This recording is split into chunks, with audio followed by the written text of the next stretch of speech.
आप खुद पूछिए खुद से, सुबह से शाम तक आप क्या करते हो? इन्हीं 10 इंद्रियों पर ही सवार रहते हो बस। और सबसे ज्यादा हमारा प्रिय इंद्रिय कौन सी है?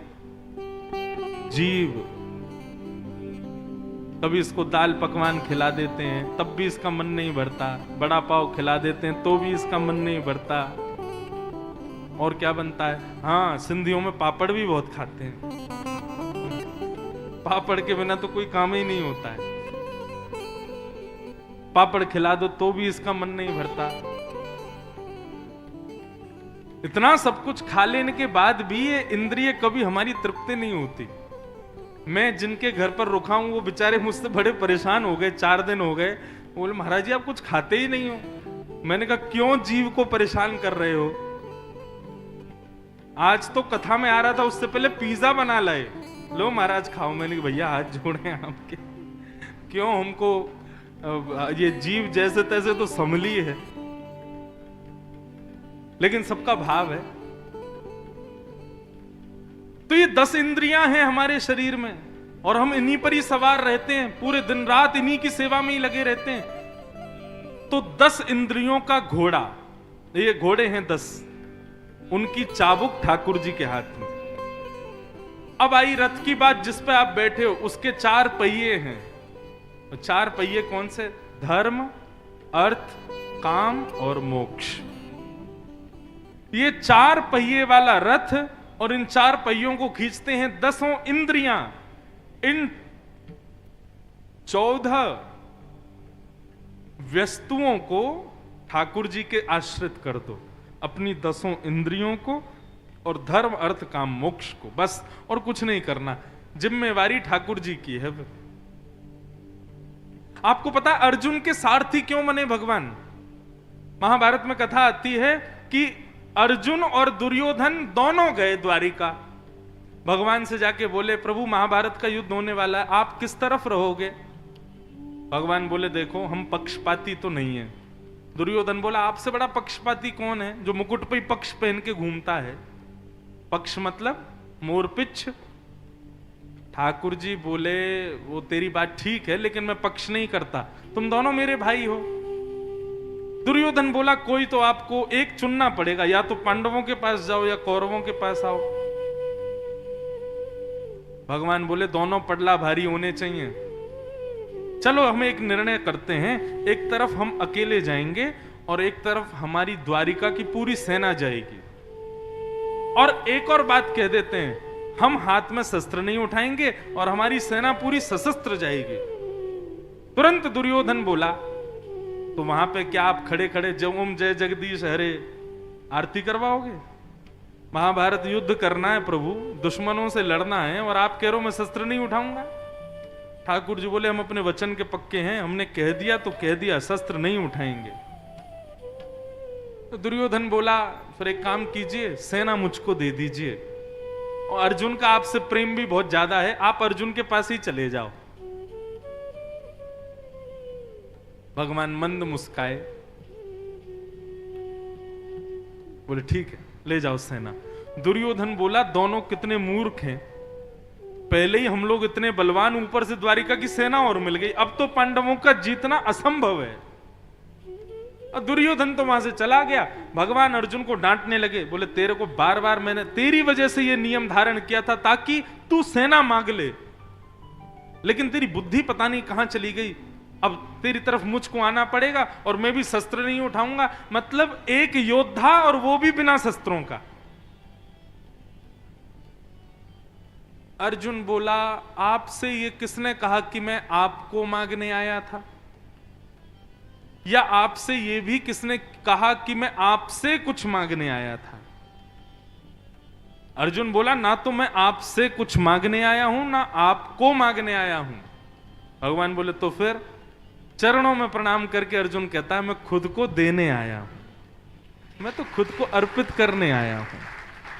हे नाथ, ये महाभारत का युद्ध सामने खड़ा है, मेरी बाह पकड़ लो और मुझे बताओ कि मैं क्या करूं।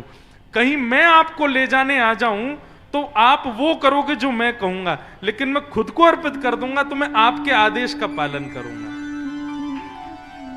केवल इस बात की वजह से अर्जुन तो उसी समय जीत गया था महाभारत जिस समय उसने अर्पित किया खुद को। इसलिए बंधुओं, आप लोग, कोई पूछे आपसे कि आपके लड्डू गोपाल हम वृंदावन से लाए हैं, ऐसा कभी मत कहना। ये हमको लेके आए हैं, ऐसा कहो। यही है शरणागति। आप ठाकुर जी को कभी नहीं ला सकते। आपको पता है सेवा हमारी अधूरी क्यों रह जाती है? क्योंकि हम सोचते हैं हम जब खिलाएंगे ये तभी खाएंगे, हम जब नहलाएंगे तभी नहाएंगे, हम जब कराएंगे तभी करेंगे। ठाकुर जी के चरणों में अर्पित कर दो स्वयं को। बोले ये जब चाहेंगे तब हम खाएंगे, ये जब चाहेंगे तब हम सोएंगे, ये जब चाहेंगे तब हम क्रिया करेंगे। कोई कहे घर में कि अरे भाई बिजनेस हमारा फ्लॉप चल रहा है, क्या करें? बोले जब ठाकुर जी की इच्छा होगी तो बढ़िया हो जाएगा। यही तो शरणागति है, यही तो हमको करना है। स्वयं को अर्पित करो ठाकुर जी को। मैं कथा में गाया करता हूं, लेकिन अभी नहीं गाऊंगा। जहां ले चलोगे वहीं मैं चलूंगा, जहां नाथ रख दोगे वहीं मैं रहूंगा, जहां ले चलोगे वहीं मैं चलूं। ये है पूर्ण शरणागति। एक प्रकार से सामान्य भाव में कह दूं, अपनी जिम्मेवारी अपने ऊपर मत रखो, ठाकुर जी को दे दो, आप संभालो।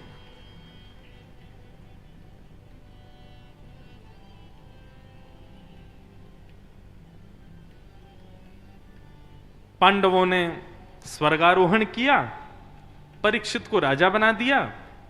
परीक्षित धीरे धीरे बड़ा हुआ, परीक्षित का ब्याह हुआ, परीक्षित की संतान हुई। परीक्षित ऐसे राजा थे कि परीक्षित के यहां पर कोई भी गलत कार्य नहीं होता था। परीक्षित के राज शासन में भागवत में वर्णन आता है, श्री राम जी के बाद में यदि भारत का एक छत्र अद्भुत सम्राट यदि कोई हुआ तो वो परीक्षित था। क्योंकि बाल्यकाल से ही परीक्षित ब्राह्मणों के नेतृत्व में रहता था। ब्राह्मण आदेश करते थे और परीक्षित वही करता था। ऐसा वर्णन आता है कि परीक्षित के राजकाल में जेलों में जंग पड़ गई थी, कारागृहों में जंग लग गई थी। और जो आजकल जिनको हम पुलिस कहते हैं, ऐसे सिपाही जो थे वो खाली बैठे रहते थे। क्यों? कोई अपराध ही नहीं करता था, कुछ गलती नहीं होता था, सब बढ़िया बना रहता था। ऐसा परीक्षित का राज्य शासन था। लेकिन एक बार एक घटना घटी। परीक्षित सब जगह भ्रमण करने जाते थे, एक बार जंगल में भ्रमण कर रहे थे, तभी परीक्षित ने क्या देखा? भैरव। परीक्षित ने क्या देखा?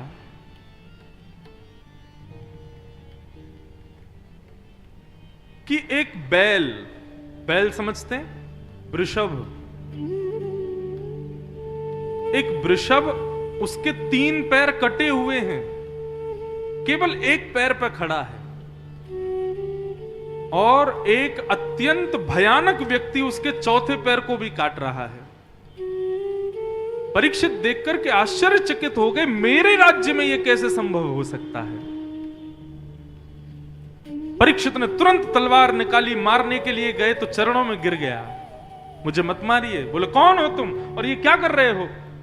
तब उसने अपना परिचय दिया, महाराज मैं कलयुग हूं और ये धर्म है। मैंने 3 पैर इसके काट दिए, अब 4था पैर भी काट रहा हूं। धर्म के 4 पैर होते हैं बंधुओं।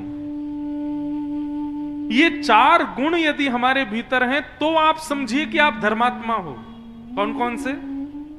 सत्य, दान, दया और पवित्रता। ये धर्म के 4 चरण हैं। सत्य, दान, दया और पवित्रता। लेकिन एक बात कहें, आप कितनी भी कोशिश कर लेना, 3 पैर तो कलयुग में है ही नहीं धर्म के। वो हम बस करते हैं, लेकिन ऐसा हम बन नहीं पाते। कौन कौन से? दान, दया और पवित्रता। हम करते तो हैं, लेकिन पूर्ण रूपेण जैसा इनका स्वरूप होना चाहिए वैसा हम कर नहीं पाते, क्योंकि कलयुग में 4 पैर कटे हुए हैं धर्म के। कलयुग में केवल एक पैर बचा है, वो है सत्य। आप कहोगे महाराज जी, भारत में 150 करोड़ की जनसंख्या लगभग है, और कम से कम नहीं तो 100 करोड़ लोग झूठ बोलते हैं।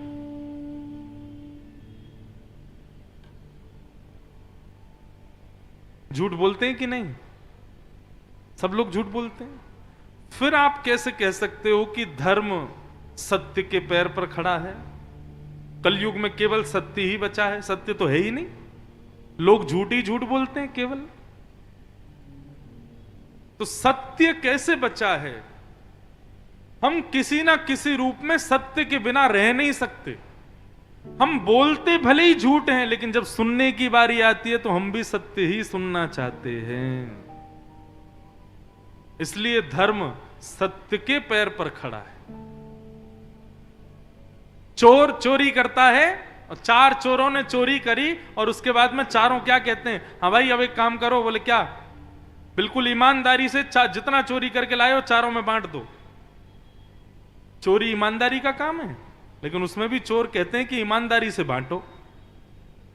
तो कहीं ना कहीं हम लोग सत्य के बल पर ही टिके हुए हैं। जिस दिन सुनने में भी सत्य खत्म हो जाएगा, उसी दिन घोर कलयुग आ जाएगा, और आ ही रहा है, धीरे धीरे अब हो रहा है प्रारंभ।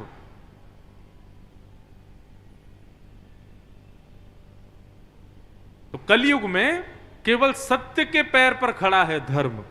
बाकी दान, दया और पवित्रता ये तो है ही नहीं मानवों के अंदर, और जितनी है ये केवल दिखावे मात्र की है।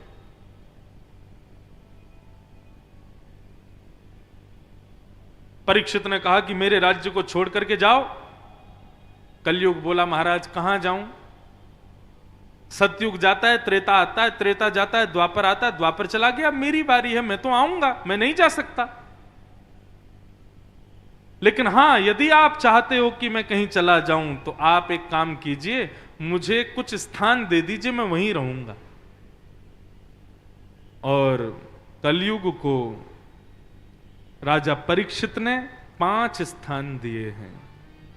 बहुत ध्यान से सुनिएगा बंधुओं इस विषय को।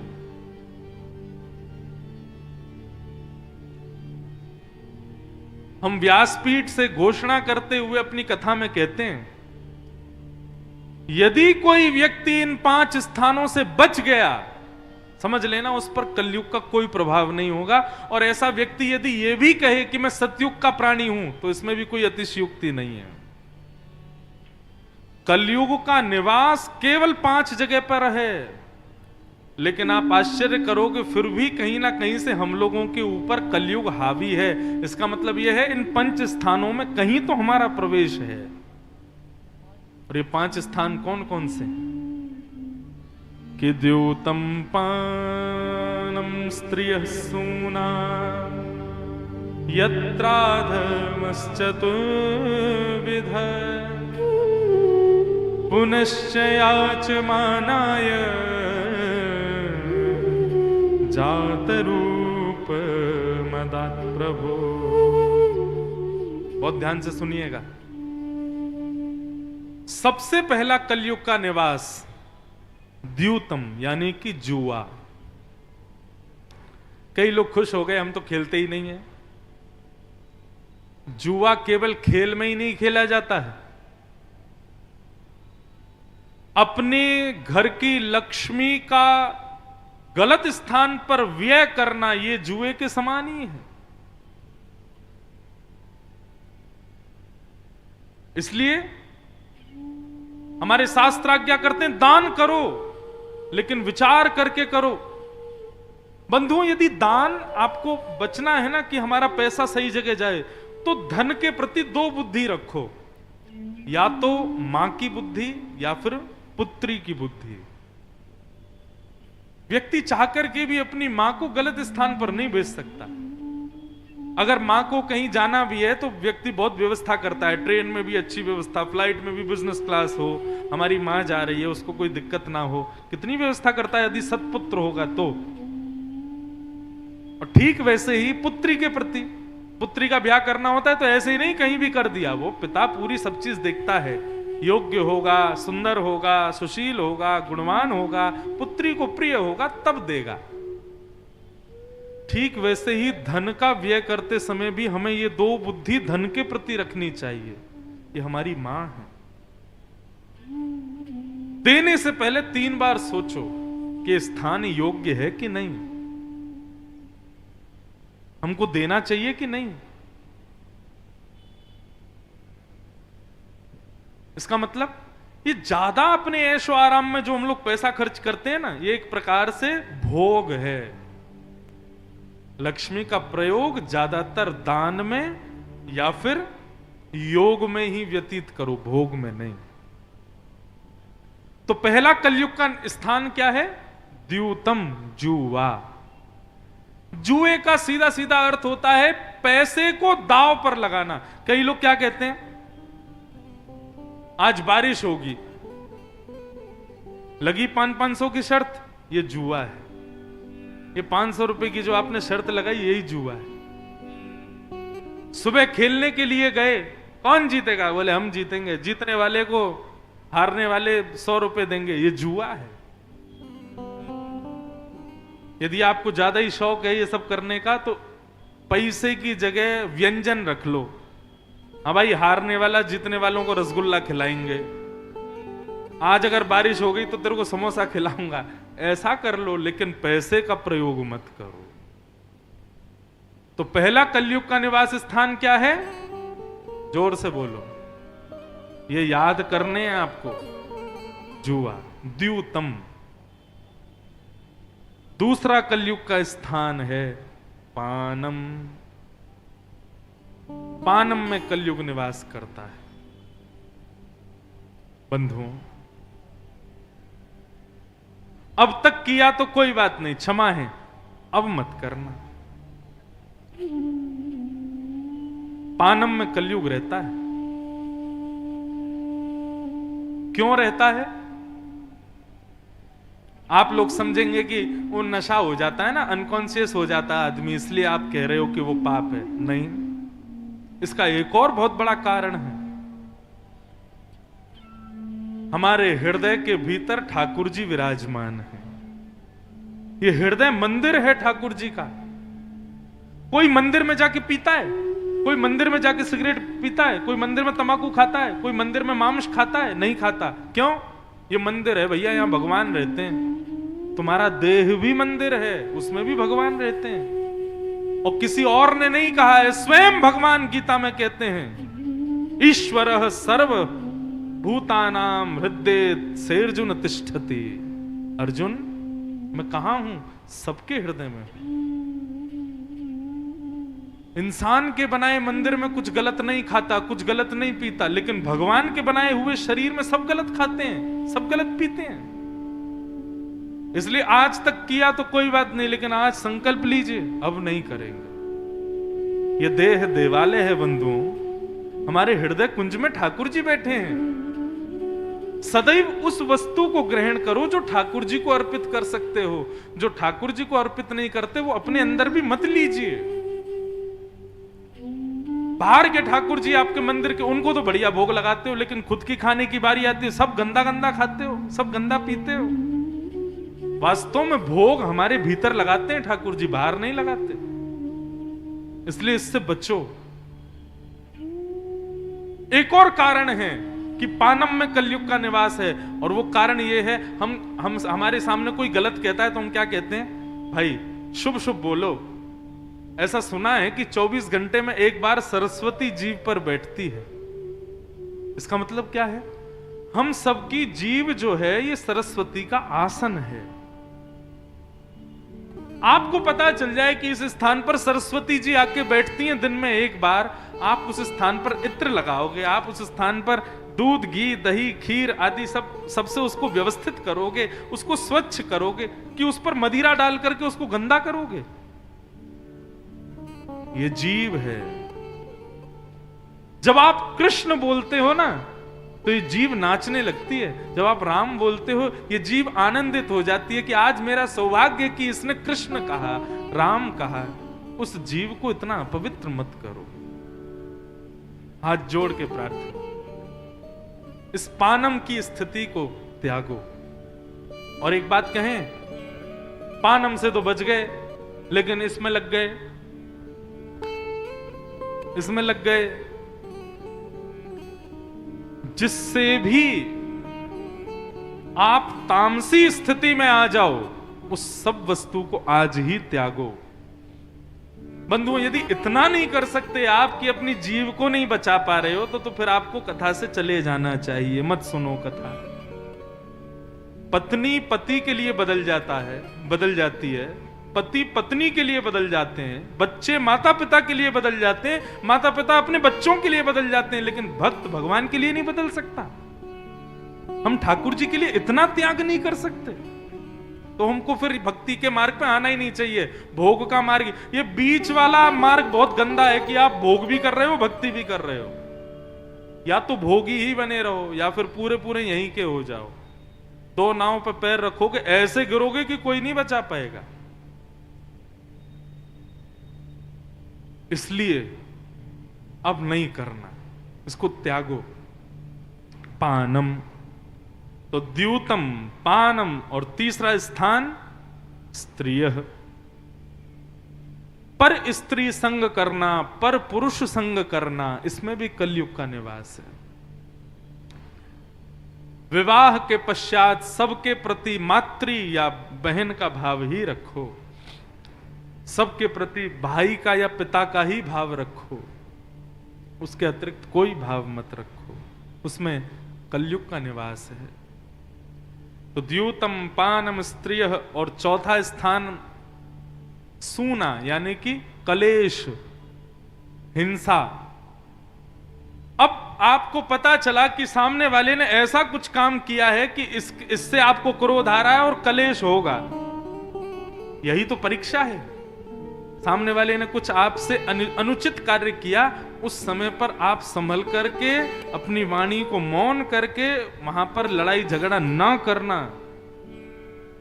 या जबरदस्ती आप कोई कलेश को उत्पन्न करते हो, कोई हिंसा को उत्पन्न करते हो, वो कलयुग का निवास है। भक्त का स्वभाव है कि वो द्वंद्व से बचता है। इस बात को याद रखिएगा। कई बार हमसे भी न्यूज डिबेट वाले कभी कभी आ जाते हैं, महाराज जी आप भी डिबेट में शामिल हो। मैंने, भैया भक्त को द्वंद्व से दूर रखो, हमको द्वंद्व बंधों में नहीं पड़ना है, द्वंद्व से बचो। अभी पता स्थिति क्या हो गई है, अभी बाहर मोहल्ले में, यहीं गली में ही अगर दो लोग लड़ने लग जाएं, एक दूसरे में उठा के पत्थर मारने लग जाएं, आधी से ज्यादा भीड़ चली जाएगी उनको देखने के लिए केवल क्या हो रहा है। हमारी कलेश में इतनी प्रवृत्ति हो गई है, कई बार रोडों पे जाम क्यों लग गया, बोले दो लोग लड़ रहे थे, सब देख रहे थे। द्यूतम, पानम, स्त्रिय, सूना, ये चार स्थान दिए। कलयुग बोला मेरा परिवार थोड़ा सा बड़ा है, 4 जगह में समाएगा नहीं, एक स्थान और दो। तब पुनश्च याचमानाय जात रूप मदात प्रभो, पुनः याचना करने पर कलयुग को 5वां स्थान दिया गया, बिना मेहनत के कमाया गया धन। ये कलयुग का 5वां स्थान है। हम बिना परिश्रम के, बिना मेहनत किए, बिना उद्यम किए जब धन कमाते हैं, और एक बात कहें, हाथ जोड़ के निवेदन करें, ये जब से कोरोना आया है ना, तब से हम लोग आलसी हो गए। वर्क फ्रॉम होम की इतनी लत लग गई है आजकल के युवाओं को कि वो दफ्तर जाना ही नहीं चाहते। उनको लगता है यहीं से ही सब चल जाए। और छोटे छोटे बच्चों ने जो ऑनलाइन क्लासेस की थी, अब वो स्कूल नहीं जाना चाह रहे, हम यहीं पे पढ़ लेंगे। और सब जानते हैं कि वर्क फ्रॉम होम और ऑनलाइन क्लासेस में कितनी पढ़ाई होती है, कितना काम होता है, कुछ नहीं होता। ठीक है, परिस्थिति के समय पर क्रिया वो जरूरी था, लेकिन अब उद्यम कीजिए। हमारे पता है पिताजी महाराज क्या कहते हैं, देखो हम वक्ता हैं, ब्राह्मण हैं, हमको सब लोग अपने घर बुलाते हैं, घर पर बुलाते हैं तो फिर कुछ अर्पित करते हैं, दक्षिणा देते हैं, भोजन कराते हैं, चाय पिलाते हैं, दूध पिलाते हैं, छाछ पिलाते हैं। अब उनके घर पर जाकर के हमने जो पाया या फिर जो भी दक्षिणा हमें प्राप्त हुई, उसमें हमारा उद्यम तो कुछ भी नहीं है, लोग दान के रूप में दे देते हैं। तो हमारे पूज्य गुरुदेव आज्ञा करते हैं, कहीं भी जाओ, किसी के यहां भी कुछ पाओ या दक्षिणा लो, 2 मिनट का हरिनाम संकीर्तन करा दिया करो ताकि तुम्हारा उद्यम हो जाए, नहीं तो वो पैसा बचा नहीं पाओगे। मेहनत करो, परिश्रम करके धन कमाओ, बिना परिश्रम के धन मत कमाइए, विकृत कर देगा बुद्धि को। और इसका प्रमाण कोई और मैं क्यों दूं, स्वयं श्री कृष्ण का परिवार द्वारिका बसाई भगवान कृष्ण ने, उद्यम किया भगवान कृष्ण ने, लेकिन उसका सर्वनाश किया यदुवंशियों ने। क्यों? बिना मेहनत के धन मिल गया था और ठाकुर जी ने सोच लिया अब क्या करना है, बोले यदुवंशियों का सर्वनाश करवाना है। और पूरा सब यदुवंशियों का सर्वनाश भगवान ने ही करवाया। कैसे करवाया बताएंगे आगे कथा में, बड़ी कथा है। वो संतों का श्राप आदि नहीं था, ठाकुर जी की लीला थी। और कैसे थी वो मैं बताऊंगा आगे, आपने नहीं सुनी होगी वो कथा। तो इन 5 स्थानों में कलयुग निवास करता है। द्यूतम पानम स्त्रिय सूना यत्रा धर्मश्चतुर्विदः पुनश्च याचमानाय जातरूप मदात् प्रभो। ये 5 स्थान प्रदान कर दिए कलयुग को। राजा परीक्षित लौट करके आए, अपने कारागृह में जाकर के देखा तो वहां बहुत सारे धन संपत्ति रखी थी। वहीं पर एक मुकुट रखा था पूर्वजों का, जो मुकुट भीम आदियों ने जरासंध को मार करके अपनाया था, लेकिन उसको कभी स्वीकार नहीं किया क्योंकि मुकुट जरासंध का है और जरासंध ने अनीति से उस मुकुट को कमाया का। अनीति से कमाए गए धन में कलयुग का निवास अभी अभी परीक्षित देके आए। लेकिन परीक्षित ने सोचा मैं देखूं तो सही मुकुट मुझ पे कैसा लगेगा। जैसे ही मुकुट को सिर पर धारण किया, कलयुग बुद्धि में प्रविष्ट हो गया। जिस राजा ने कलयुग को बांधा था वो राजा स्वयं भटक गया।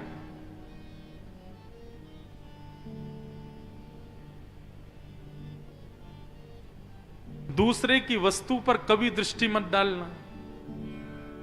उद्यम कीजिए, खुद कमाइए, लेकिन दूसरे की वस्तु को कभी स्वीकार मत कीजिए, नहीं तो कलयुग आएगा और ऐसा गिरेगा कि कभी उठ नहीं पाएंगे हम।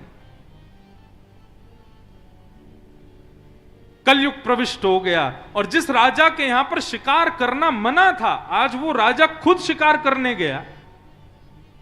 शिकार तो कर नहीं पाया, प्यास से कंठ व्याकुल हो गया।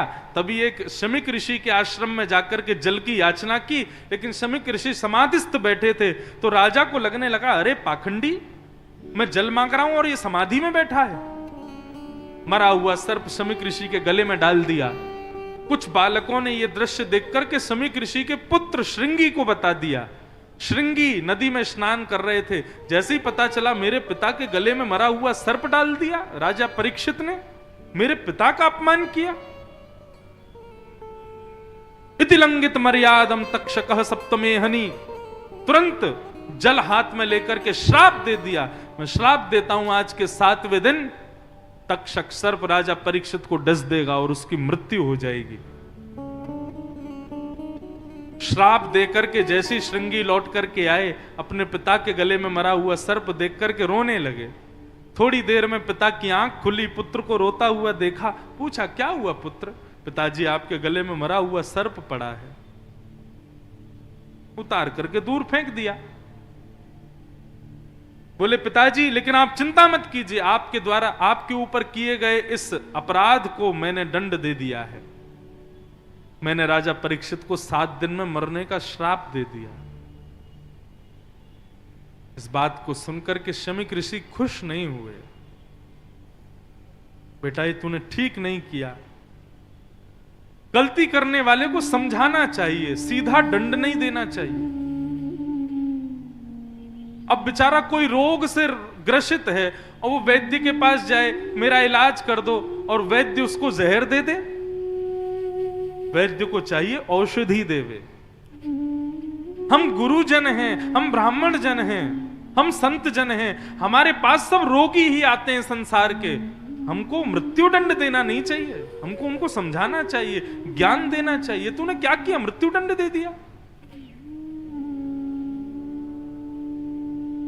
अपने शिष्य गौरमुख को कहा, जाओ जाकर के राजा परीक्षित को बता दो, उनके जीवन के केवल 7 दिन बचे हैं।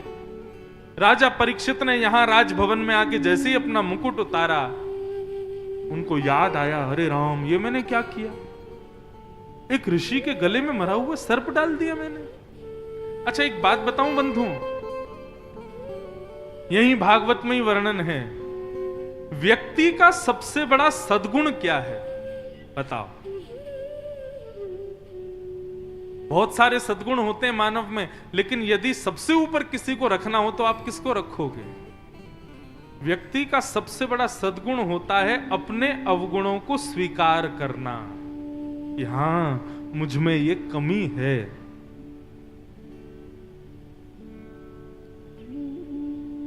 ये हमसे नहीं होता। कोई यदि हमारे मुंह पर हमारी गलती बता दे तो हम आग बबूला हो जाते हैं उसके ऊपर। ऐसे व्यक्ति को प्रतिबंधित कर देते हैं कि मेरे पास भी ना आवे कभी, ये गलती है हमारी।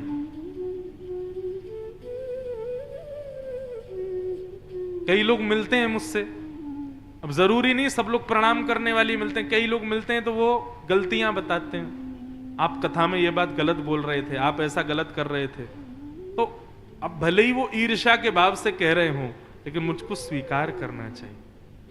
अगली बार जब मैं बोलूंगा तो सावधान रहूंगा। और यदि मेरी कोई बात थी जो गलत नहीं थी लेकिन उनको गलत लगी तो उनको बता दूंगा, नहीं ऐसा नहीं था जैसा आप कह रहे हो, लेकिन फिर भी आपको गलत लगा तो मैं सुधारूंगा। अपने अवगुण, सबसे बड़ा मानव का सद्गुण है अपनी गलतियों को स्वीकार करना। हाँ, मैं ऐसा हूं, मैंने ऐसा किया है। और सबसे बड़ा दुर्गुण क्या है?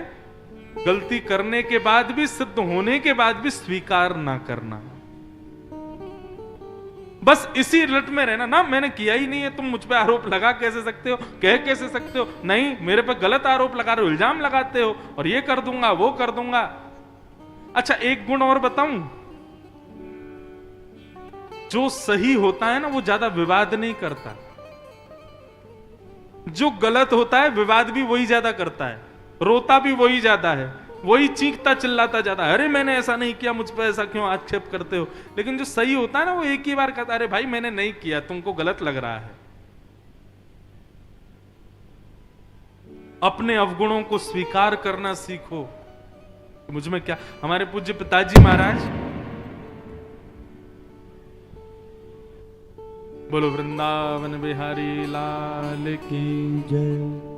हमारे पूज्य पिताजी महाराज, वो जब कथा में बैठते हैं ना तो कागज कॉपी लेके बैठते हैं और वो केवल और केवल यही देखते हैं कि इसने गलती कहां की है, कौन सा श्लोक गलत बोला, कौन सी बात गलत बोली, क्या गलत कहा, क्या, वो केवल, और वो ऐसा नहीं मुझे बैठा के समझाएंगे, बस कॉपी मेरे पास भिजवा देते हैं और मैं पढ़ता रहता हूं, अच्छा आज इतनी गलतियां निकली हैं, इससे सुधरेंगे हम। राजा परीक्षित ने जैसे ही मुकुट उतारा, उनको याद आ गया, अरे राम मैंने बहुत बड़ा अपराध कर दिया, एक ऋषि के गले में मरा हुआ सर्प डाल दिया। अपनी पत्नी से कहने लगे, देवी मैंने आज बहुत बड़ा अपराध कर दिया, जिन हाथों से ऋषियों के गले में माला डालनी चाहिए मैंने मरा हुआ सर्प डाल दिया। कलयुग बैठ गया मेरे सिर में आकर के, मैं मर क्यों नहीं रहा हूं, मेरी भुजाएं कट क्यों नहीं रही हैं, मेरा साम्राज्य जल के राख हो जाए, एक ऋषि का अपमान किया है मैंने। तभी गौरमुख आए और आकर के बोले, राजा परीक्षित मैं शमिक ऋषि के आश्रम से आया हूं जहां आज सुबह आप गए थे।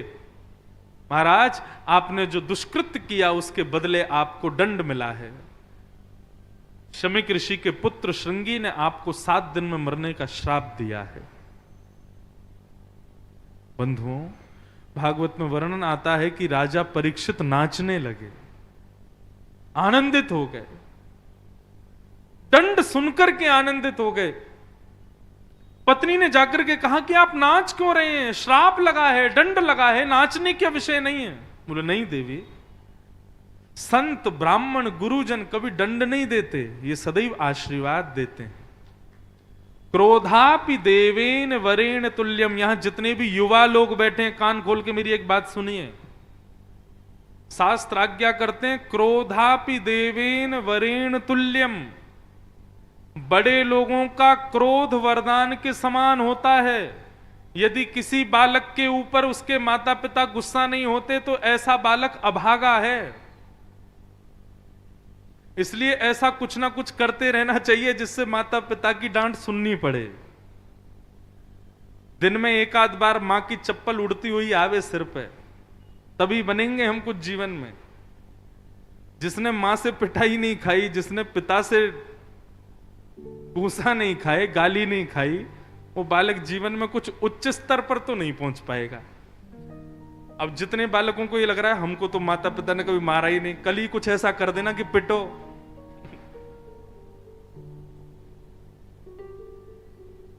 क्रोधापि देवेन वरेण तुल्यम। बड़े लोगों का क्रोध वरदान होता है, उसको स्वीकार करना चाहिए। राजा परीक्षित कहते हैं, देवी आप इस बात को नकारात्मक रूप में मत लीजिए कि मुझे श्राप लगा है, इसको सकारात्मक रूप में लीजिए ना, कि संसार का कोई भी व्यक्ति ये दावे से नहीं कह सकता कि मैं अगले क्षण जीवित रहूंगा, मैं अगले घंटे जीवित रहूंगा। वो कभी भी मर सकता है, लेकिन मैं दावे से कह सकता हूं कि अगले 7 दिन में ब्रह्मा भी मुझे नहीं मार सकता।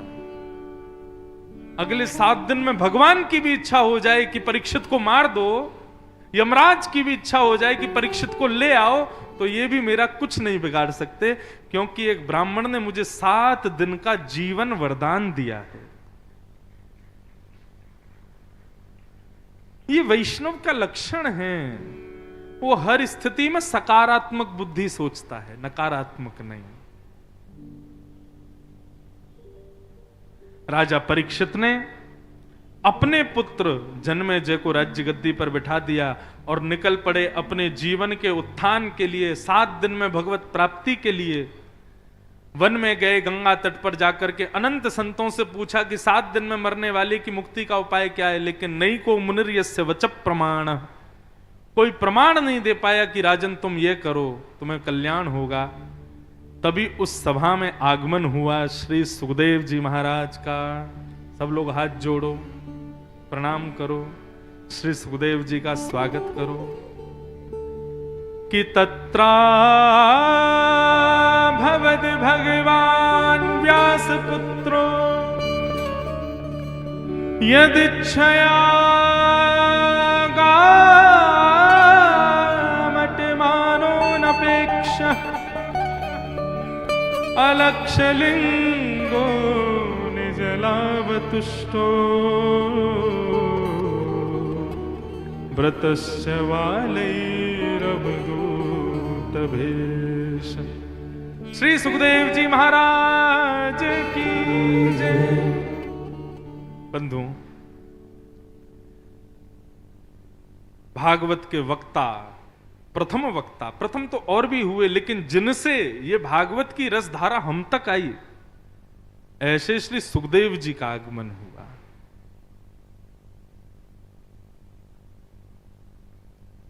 ज्यादा विस्तार नहीं करेंगे, नहीं तो अभी कृष्ण जन्म भी करना है, नहीं तो शुकाचार्य जी का भाव अद्भुत है।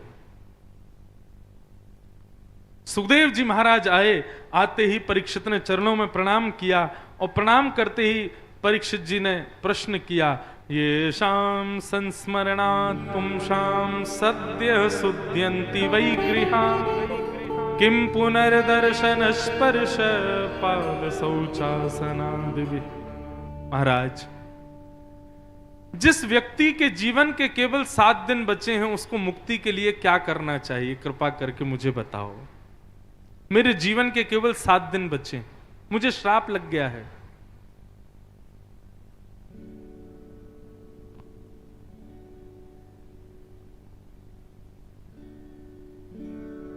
और तब यहां पर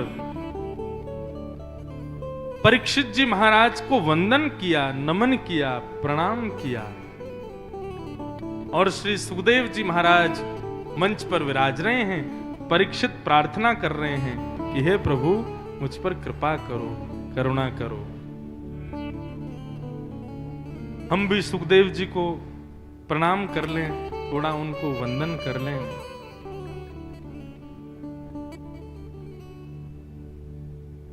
तेरी शरण में आके मैं धन्य हो गया, तेरी शरण में आके मैं धन्य हो गया, तेरी शरण में आके मैं धन्य हो गया, तेरी शरण में आके ऐसे नहीं, करताल बजा के गाओ। धन्य हो गया, ओ जन्मों की प्यास थी जो, जन्मों की प्यास थी जो, जन्मों की प्यास थी जो, जन्मों की प्यास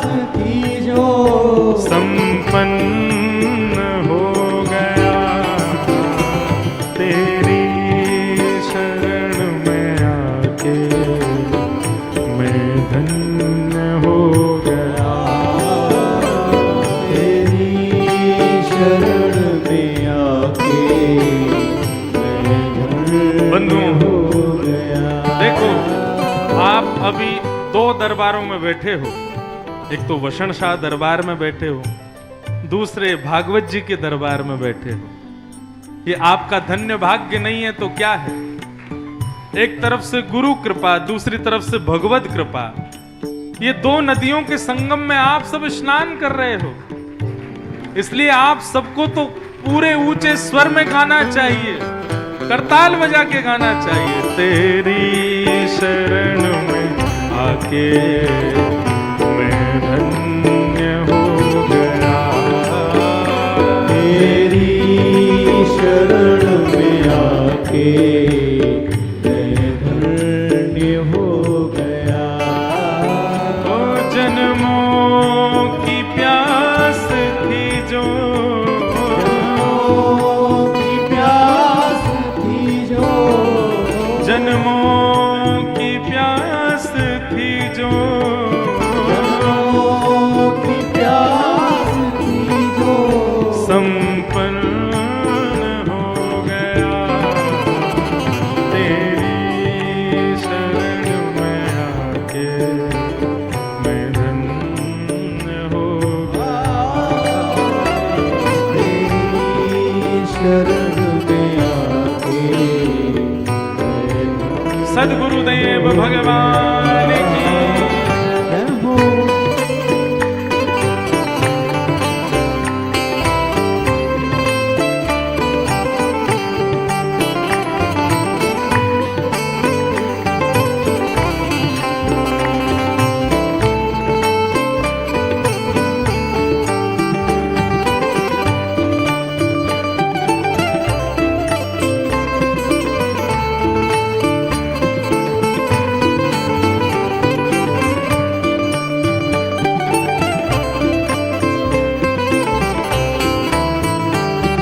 श्री राधा रमण लाल की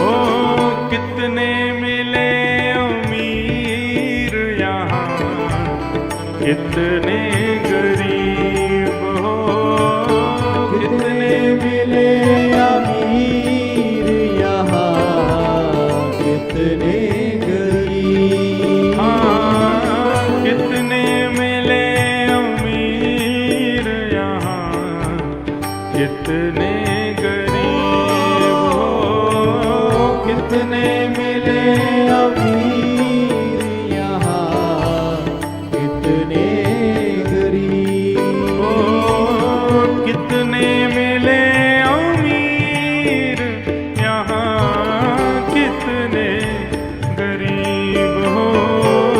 कितने मिले अमीर यहाँ कितने गरीब।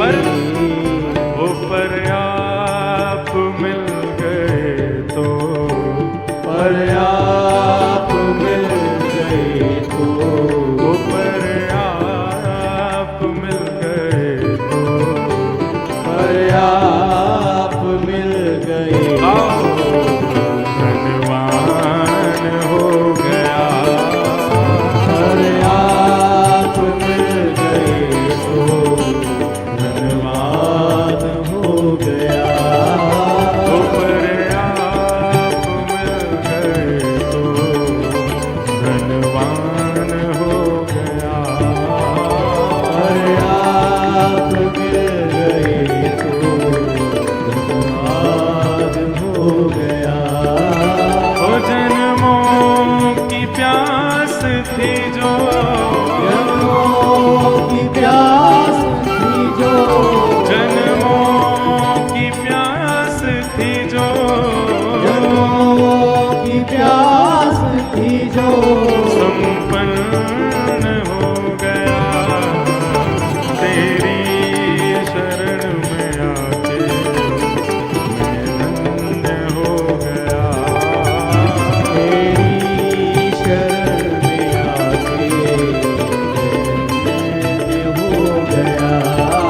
ओ तुझको अपना बना के मैं धन्य हो गया। तुझको अपना बना के श्री वृंदावन बिहारी लाल की।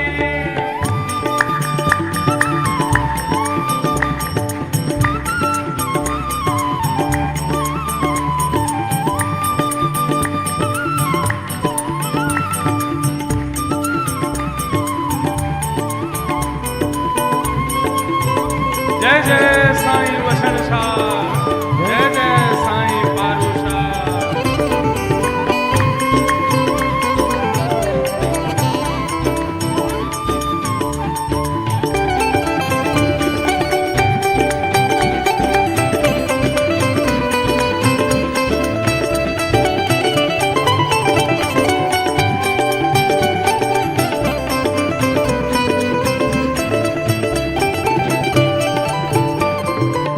इस पंक्ति को सब लोग गाना ऊंचे स्वर में। करना कभी ना दूर प्रभु चरणों से आप हो। करना कभी ना दूर प्रभु चरणों से आप। करना कभी ना दूर प्रभु चरणों से आप हो। करना कभी ना दूर प्रभु चरणों से आप।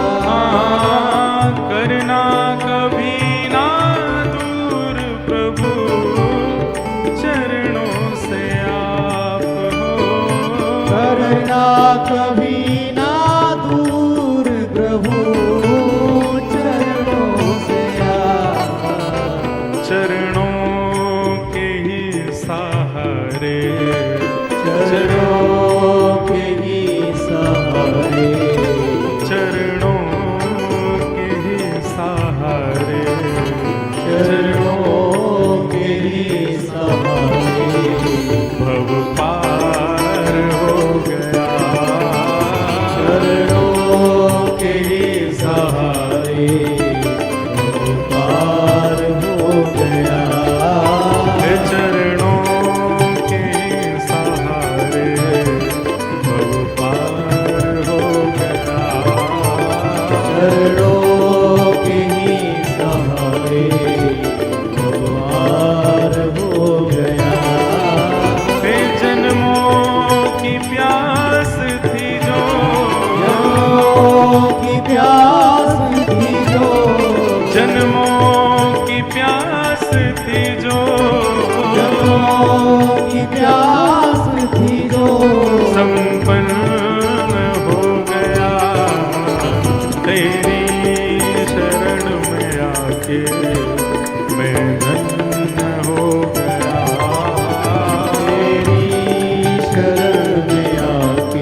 तेरी शरण में आके मैं धन्य हो गया।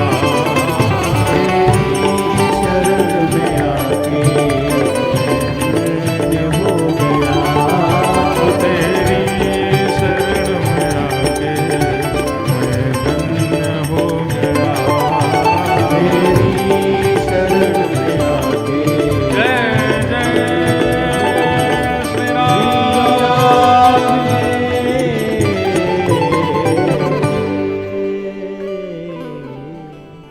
बोलो सद्गुरुदेव भगवान की जय।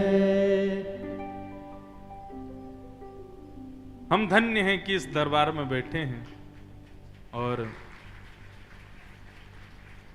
सद्गुरु साईं वषण शाह, पारू शाह और समस्त परंपरागत संतों का आशीष हमें मिल रहा है।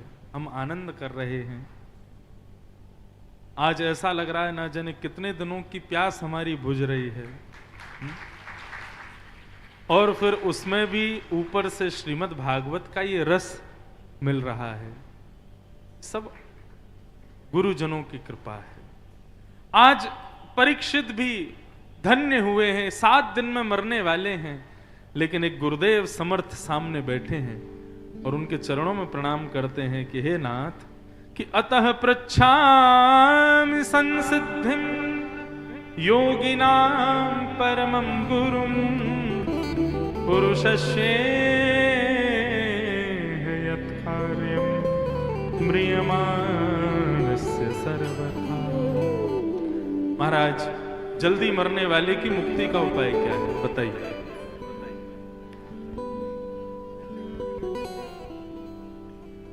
और यहां से अब श्री सुखदेव जी बोलना प्रारंभ कर रहे हैं। बंधुओं देखो,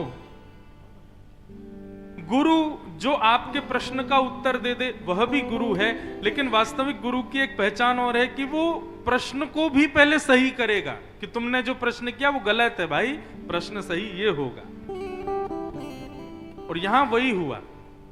बहुत ध्यान से थोड़ी देर सुनिए, फिर हम जल्दी जल्दी थोड़ा प्रसंग आगे लेके चलेंगे।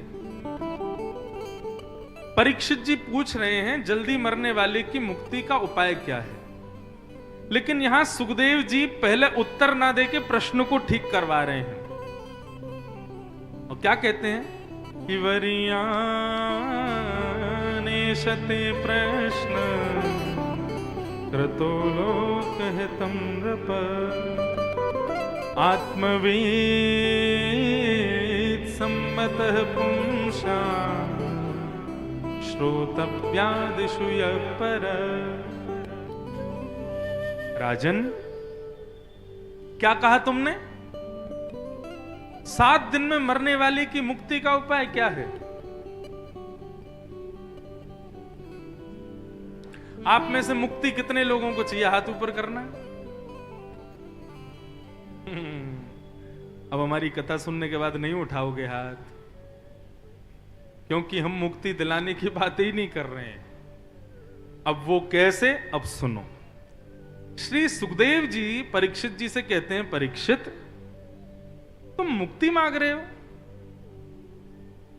वही मुक्ति जो पूतना को भी मिली हुई है, वही मुक्ति जो रावण को भी मिली है, वही मुक्ति जो कंस को, कुंभकर्ण को भी मिली है। मतलब भगवान के द्वारा जो मारा गया राक्षस, जिसने जीवन भर भगवान को गालियां दी, ऐसे राक्षस भी मुक्ति को प्राप्त कर गए। क्यों? क्योंकि भगवान के हाथों मरे। और हम और आप, हमारे गले फटे जा रहे हैं ठाकुर जी का नाम गाए गाए, हमारी उंगलियां घिसी जा रही हैं नाम जप जप करके, गोवर्धन की परिक्रमा दे दे करके हमारे पैर घिस रहे हैं। और जीवन भर हमने ये सब किया, इतनी कथाएं सुनी, इतने तीर्थ गए, उसके बाद भी हमको वही मुक्ति मिली जो रावण को भी मिली है, जो कंस को भी मिली है, जो पूतना को भी मिली है, जो शूर्पणखा को भी मिली है। मतलब ये तो वही हो गया, जीवन भर हमने भक्ति करी, जीवन भर हमने नाम किया, जीवन भर हम लोगों ने परिक्रमाएं करी, उसके बाद में मरने के बाद मुक्ति मिल गई, वैकुंठ में गए तो हमको एक स्थान दे दिया, भाई यहाँ बैठ जाओ, ये तुम्हारा स्थान है। मैंने जैसे ही देखा मेरे अगल बगल में कौन बैठा है, थोड़ी दूर पे ही रावण भी बैठा था, आगे कंस भी बैठा था, यहाँ पूतना भी बैठी थी, शूर्पणखा भी बैठी थी, सब राक्षस वहीं बैठे थे, क्योंकि इनको भी मुक्ति मिली है। राजन, मुक्ति तो राक्षसों को भी मिल जाती है। तो फिर आप क्या कहना चाहते हैं भगवान? बोले मैं ये कहना चाहता हूं मुक्ति की परिभाषा होती है मृत्यु के बाद वैकुंठ में भगवान का दर्शन, ये इज इक्वल टू मुक्ति। लेकिन मैं चाहता हूं तुम्हारे जैसा भक्त तो भक्ति मांगे। भक्ति का मतलब क्या? बोले जीते जी भजन करके भगवान का दर्शन, ये भक्ति है। अब बताओ मुक्ति कितनों को चाहिए और भक्ति कितनों को चाहिए? आगे डेफिनेशन समझ में? मुक्ति मतलब मृत्यु के बाद भगवत दर्शन और भक्ति मतलब जीते जी श्याम सुंदर का दर्शन। अरे किसने देखा मरने के बाद कहां जाएंगे? दुनिया से जाने वाले जाने चले जाते हैं कहां। हमने तो नहीं सुना कि मीराबाई ने मृत्यु के बाद भगवान दर्शन किया, तुलसीदास जी ने मृत्यु के बाद दर्शन किया, सूरदास जी ने बाद में दर्शन किया, सबने जीते जी किया। तो हम मृत्यु की प्रतीक्षा क्यों कर रहे हैं? हम भी जीते जी करेंगे। और जीते जी यदि भगवत दर्शन करना है तो मुक्ति की कामना हृदय से निकालो, भक्ति मांगो। हमारे ब्रज में गाते हैं, आह बहुत सुंदर पद है। और ये पद हमारे ब्रज के ब्रजवासी गाते हैं। कहा करूं वैकुंठ ही जाए, कहा करूं वैकुंठ ही जाए। क्या करेंगे हम वैकुंठ जाके? क्यों? जहां नहीं नंद, जहां नहीं यशोदा, जहां नहीं गोपी ग्वाल और गाए, कहा करूं वैकुंठ ही जाए, कहा करूं वैकुंठ ही जाए। एक बात कहें, वैकुंठ में भगवान तो हैं, लेकिन वैकुंठ में कभी कथा नहीं होती, वैकुंठ में कभी मंदिर में आरती नहीं होती। वैकुंठ में जो सुख हम लोगों को यहां मिलता है ये कुछ भी नहीं मिलेगा। बस एक चीज एक्स्ट्रा मिलेगी, क्या? चलते फिरते भगवान कभी कभी दिख जाएंगे। हमारे आपके जैसा कीर्तन नहीं होगा। हम लोग कीर्तन क्यों करते हैं? क्योंकि ठाकुर जी दिखते नहीं हैं। हम कथा क्यों सुनते हैं? क्योंकि ठाकुर जी का अनुभव नहीं होता, इसलिए उनका अनुभव करने के लिए हम कथा सुनते हैं। अब जहां ठाकुर जी दिख ही जाएंगे वहां कथा क्यों सुनेगा कोई? आपको पता है श्री हनुमान जी महाराज कभी पृथ्वी छोड़ के नहीं जाते। क्यों? जब श्री रघुनाथ जी अपनी समस्त मंडली के साथ में अयोध्या से प्रस्थान करने लगे तो हनुमान जी से कहा, हनुमान जी बैठ जाओ विमान में, चलो साकेत चल रहे हैं। हनुमान जी बोले, राघव क्या वैकुंठ में कथा सुनने को मिलेगी आपकी? राम जी बोले, जहां मैं मिल गया वहां कथा की क्या आवश्यकता है? जहां तुमको साक्षात मैं ही मिल जाऊंगा वहां तुमको कथा क्यों सुननी है हनुमान? हनुमान जी कहते हैं, बोले प्रभु दर्शन में आप आंखों को दिखाई देते हो, लेकिन कथा में तो आप रोम रोम को दिखाई देते हो नाथ। कथा में तो ऐसा लगता है कि आप हमें छू रहे हो, हमारा प्रत्येक रोम आपका स्पर्श कर रहा है नाथ। आप कथा से अपने दर्शन को मत तोलिए। दर्शन केवल आंख करती है, लेकिन कथा तो रोम रोम को आपका दर्शन करा देती है नाथ। और यदि वो कथा आपके वैकुंठ में नहीं है, क्षमा करें, मैं पृथ्वी से नहीं जाऊंगा। आपको देखे बगैर रह सकता हूं, लेकिन आपकी कथा सुने बगैर मैं नहीं रह सकता। इसलिए हनुमान चालीसा में कहते हैं, प्रभु चरित्र सुनवे को रसिया, राम लखन सीता मन बसिया। हनुमान जी तो सबसे बड़े रसिया हैं कथा के। उनको कथा सुनने में जो सुख मिलता है वो सुख उनको कहीं नहीं मिलता।